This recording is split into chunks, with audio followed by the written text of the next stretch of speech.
Hi, I'm John Matthew Fox of BookFox, and I just finished guest editing the latest issue of Prime Number magazine. So fresh off reading hundreds of submissions, I want to tell you what you can do to improve your odds of getting out of the slush pile and into the acceptance pile. I received so many good submissions this round, and I want to thank everybody that did submit. There is a lot of talented writers out there, and it was really fantastic reading everyone's work. Honestly, it was really difficult narrowing it down from 250 submissions down to 3. And so really my first piece of advice is that you need to pay attention to the numbers. Most literary journals out there are getting 1,000 to 3,000 to 5,000 submissions a year. Just for this literary journal, receiving 250 stories, and if you figure an average of say 4,000 words, that's 1 million words I read. 1 million words.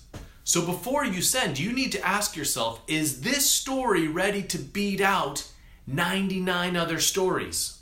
Can this story swim in a sea with 1 million other words and still come out on top? So some writers out there are way too confident about their abilities, like, of course they should publish this, I'm a genius. And others are a little too timid and you gotta be braver. Ultimately, you gotta only send out work that you feel really, really confident about. I would suggest submitting widely, and not just to the top tier journals, but to a whole bunch of different journals that you like. And don't wait till you hear back from all of them before you submit another 10. Submit 10 at a time, and then submit another 10 a couple months later. In some ways, it does come down to a numbers game.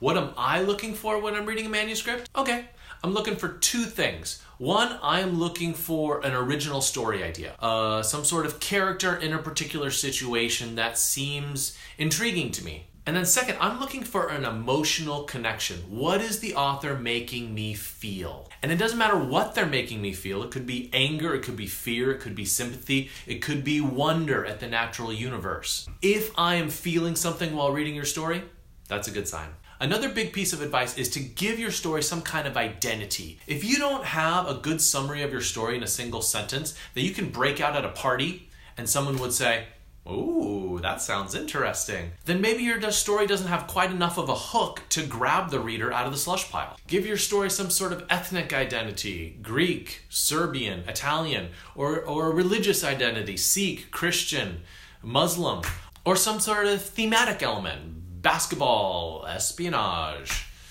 chess. Each of those things will let the reader grab onto what the story is essentially about. In their minds, they'll refer to it in shorthand later, like, oh yeah, the basketball espionage story is set in Greece.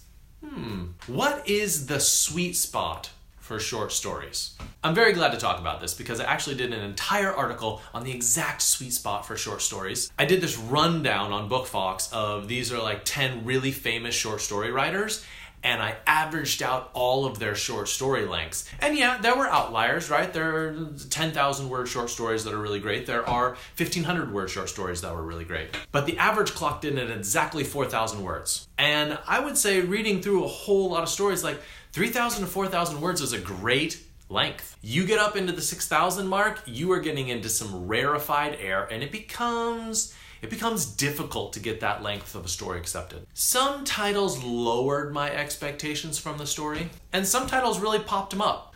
Work on that title. Try to get it so it really pops in the imagination of the reader. It doesn't mean every title is exciting, but it is the very first impression that a reader is getting of your story. So someone emailed me recently and asked, do you read the entirety of every single story, all 1 million words that was submitted to you during these 3 months? And I think that's kind of the wrong question. I think what you really want to know is, am I reading carefully? Oh yeah.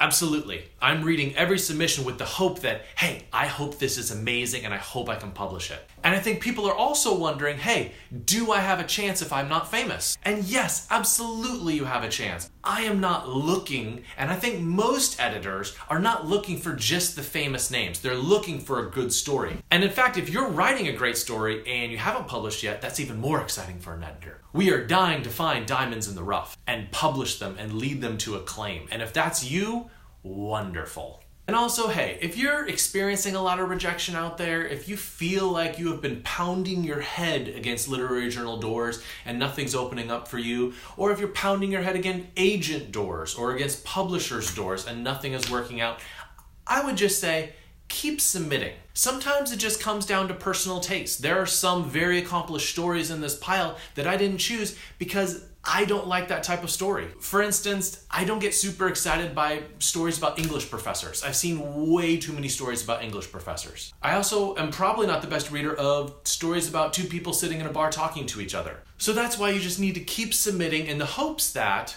you will connect with a reader who really loves what you're writing about. And lastly, pro tip here, do not stress about the cover letter. I mean, there's no need to downplay yourself in the cover letter or be self-deprecating.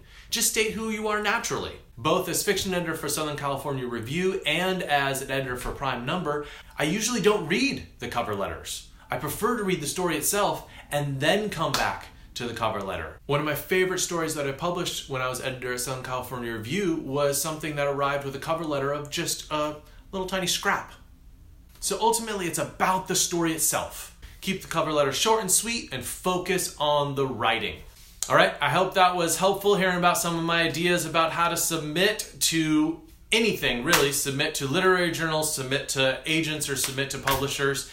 And thanks. I'll see you later. Bye.